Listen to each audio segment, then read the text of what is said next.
Today is something slightly different on the channel. This is my wife's Ford Ranger 2013. It's got about 122,000 miles on it. It does about 8,000 miles a year. And them 8,000 miles a year aren't exactly subtle or gentle. This thing normally tows a horse box with either a horse in it or two horses in it, which is normally about 2.5 to 3 tons. It can tow 3.5 tons. Braked, so 90% of his driving is quite extreme use. You know, it's even got like a nice scratch here what a horse has like rubbed the side of it. So, you know, it is an essential a workhorse vehicle. But today, the braking's not getting the best on it. Every few years, things like the drums, the front brakes need inspecting. So today, it's going to be wheel off, it's going to be drum off, look at the drum, measure the drum, clean it as well. And yeah, I'd recommend doing this every few years as well, because this vehicle gets done every few years by myself. The drum comes off. Unlike disc brakes, there's nowhere for the dust to go. The brake dust sits inside the drum. So it just gathers in the inside of it, and it just causes just clag as well. So get it out, get it all cleaned up. We need to readjust the actual drum if it is fine. If it is fine, we'll readjust it and bring it out a little bit. But if you imagine a drum brake like that, here's the two pads either side, and obviously it breaks like that, pushes out onto the drum casing. And every time it pushes out, it wears the outside of the drum pad. So if you've got wear on the outside of the pad, there's only so far this pad can push out to the drum casing. So if that's the case, then it might not be able to, it might have plenty of meat left on the pad, but it might not be able to clamp onto the drum casing. So this is the thing where we need to readjust the drum brake and push the pad out better to get a better contact with the casing. So you might get a good laugh because this is a very rusty vehicle, structurally sound, but you know, in terms of wear and tear, 2013, it's getting quite old, salty roads, etc, etc, etc. So you may get a good laugh of me taking things apart, what may not come apart very well, but we'll see. Now, if you haven't got a wheel gun or you're looking for a wheel gun, I'm not sure if they still sell these, but this is a Clark brand, and it's 450 Newton meters max torque. It's obviously electric, but I was reading a lot of things when I was first buying these, and they were saying that the bushes always go in them, but this must be about 10 years old, and it's been used quite heavily. As you can see, it's got some amount of wear and scuff marks and ding marks on it. So it's obviously been worn quite a lot. I think the bushes are just in the back there, but it's a fair beast, but it is very loud. So I probably will be using some hearing protection for it because my ears aren't the best. So if you want a wheel gun, highly recommend. If it is still available, I'll stick it in the description below and you can check it out for yourself, but it is a beast.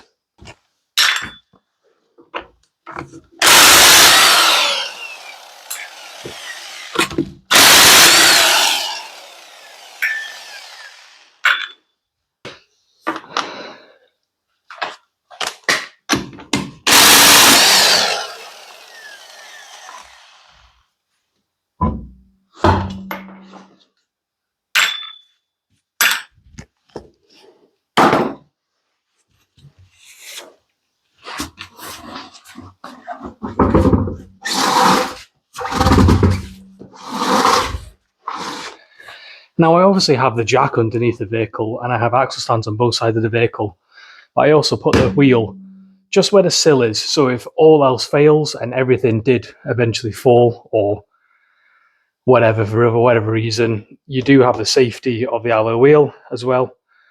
Not ideal because it will obviously write the wheel off, but it's better than writing yourself off.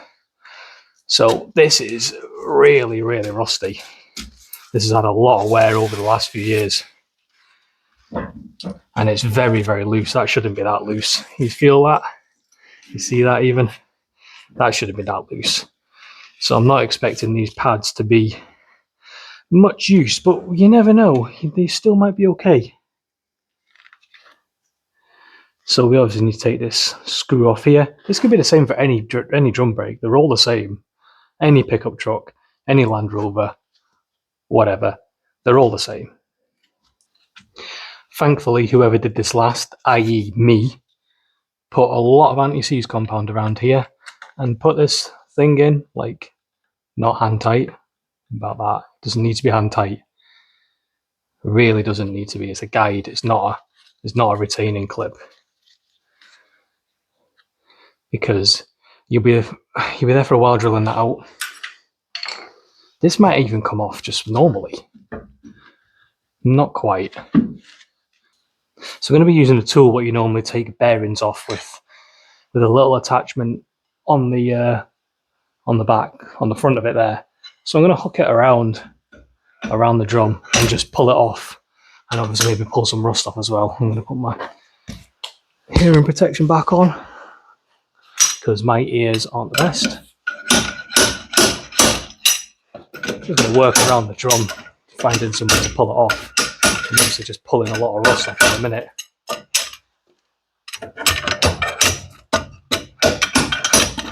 You will eventually get some good steel.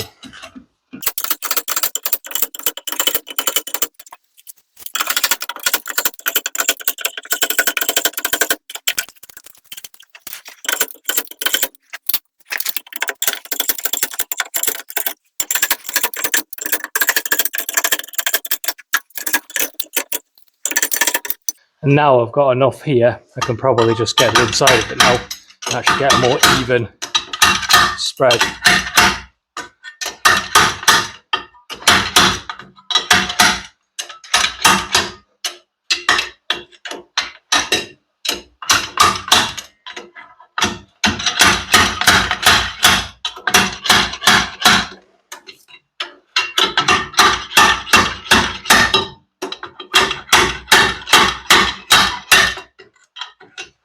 It's going to come off now.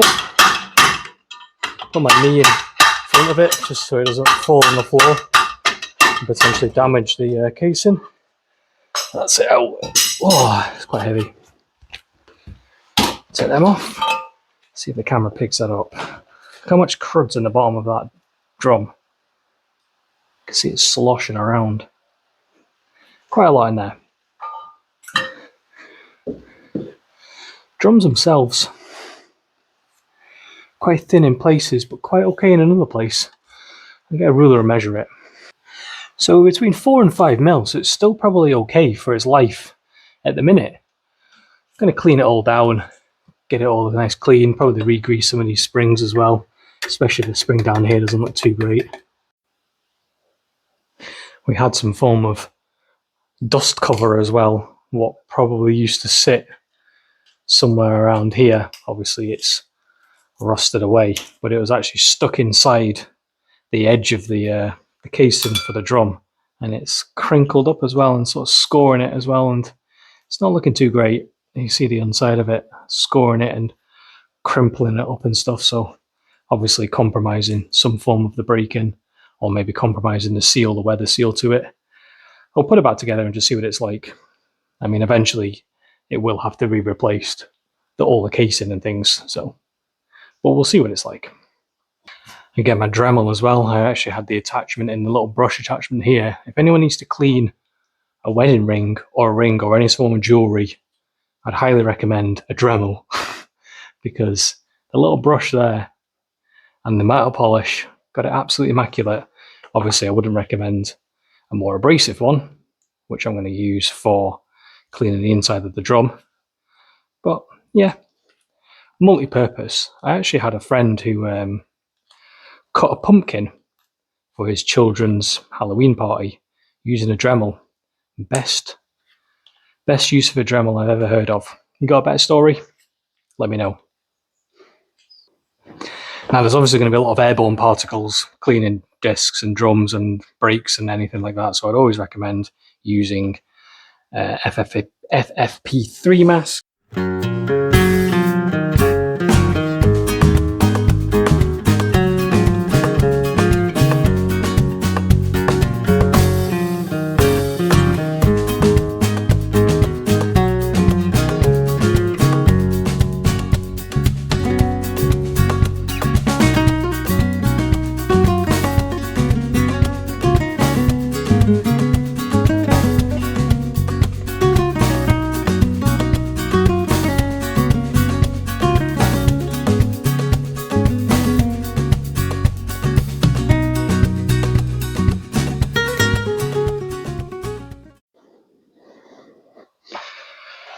And as you can see, I've freed everything off, greased everything up as well.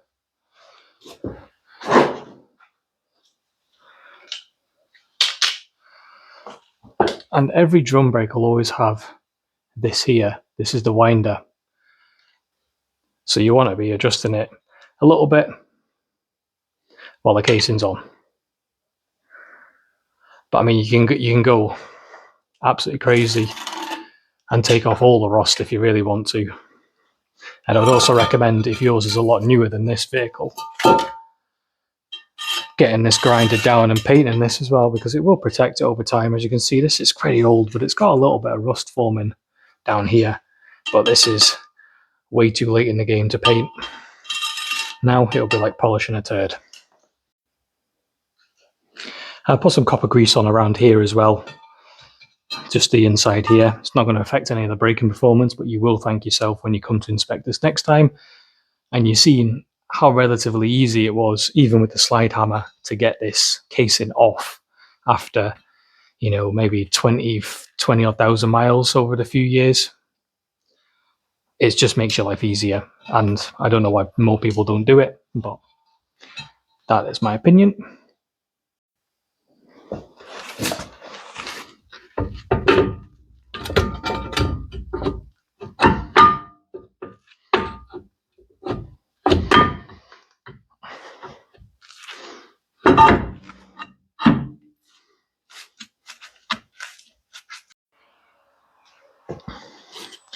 You may be here for quite a while adjusting this, because basically you want to be adjusting it so it just pinches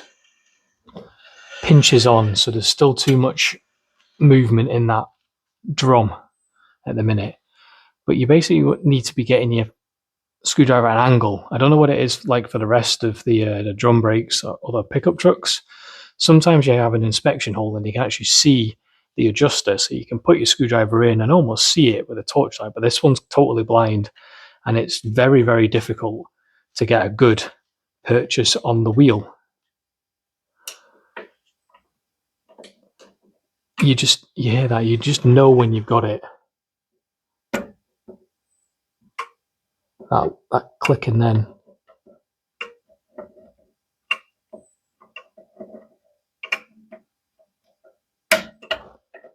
But of course, you don't want to be adjusting it too much, because if you adjust it too much, it's very, very difficult to take any slack off the pad. So you get a few turns on it, you spin it, you put it back, and you know what? That's looking pretty good. It's got a bit of resistance in it. I may give it another few turns.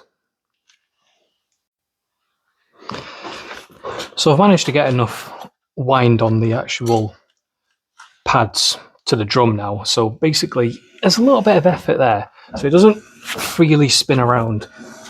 You can hear the scraping as it's winding on. The handbrake still is good as well. 4 clicks on the handbrake. 3 to 5 is normal, obviously. But you just don't want to be doing it. I can't actually pull it off anymore like I could before. You don't want to be putting any more wind on than that, because it's really, really difficult to wind it off. Try and find the actual winder. Obviously, it can be done, and you can get your hammer, what do you call it, your slide hammer back on, and then pull it all out again, and then restart all over again.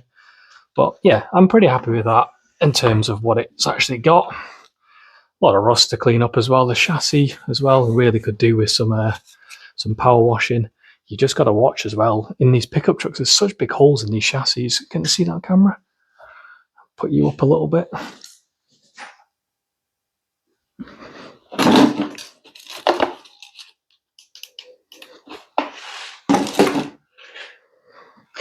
There's just such big holes on these pickup trucks for like the I suppose the breathability, all sorts of stuff, but there's so much crud what gets put in here.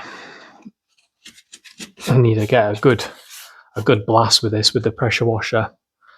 It's really taken on a lot of sand over the last year, since I've undersealed it all. Need to get a good key on this. In fact, I might give it a quick wire brush while I'm here before I put the alloy back on.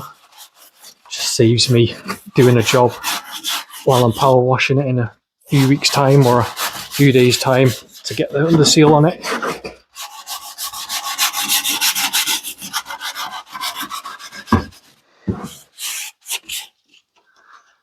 But yeah, these chassis don't tend to rot from the outside. Same as the Land Rovers, they rot from the inside. So much stuff in there. You just wish you could really suck it all out. Gonna have to get the power washer in there for sure. A lot of stuff in there. A lot of stuff. It's like a beach in there. Seriously. Crazy. Anyway, this actually does go to the beach quite a lot with the horse. Maybe that's why. But yeah, it is what it is. Right, so I'm going to go to the other side now. It's basically exactly the same as this side. There's no difference, so I'm not going to bother filming it unless there's something out of the ordinary. I've done it a few times with my Land Rovers. It's basically identical procedure to this side. So if you have enjoyed this video, hit the like button, comment down below. Have you got drum brakes? How many times a year do you inspect them? Or how often do you inspect them? Or have you not inspected them at all? Has this video prompted you to think, wait a second, maybe I do need to inspect my drums? And I would definitely recommend it because, like I said before, there's nowhere for the dust to go in a drum. It stays in the casing and it just clatters the whole drum around. You compromise on the braking because as the drum wears, it can't push out to the actual drum casing much more. So you're compromising on the rear of your braking, although you don't use too much of a rear braking anyway. You know, it's only 20-30% of the actual vehicle that uses rear brakes, but you're still compromising on the brakes. So I'd still very much recommend to do a strip down of your drums. Slide hammer. This is used for wheel bearings, but it's really, really handy for things like that. Just saves damage in any sort of casing. Pretty sure it is relatively cheap on Amazon. Not that expensive, but I'll see if I can get a link and stick it in the description below and you can check it out. But anyway, if you would like to see more of these videos, hit the subscribe button. I'm going to be getting my Land Rover in for its post road trip inspection, and I'll be looking around to see what has gone wrong. Spoiler alert, it hasn't actually broken down on the road trip. Done about 1,300 miles, so pretty happy with that. But there's a few things what I picked up on the road trip what I couldn't fix then, so we'll have a good look around it in the next video, and I'll see you then.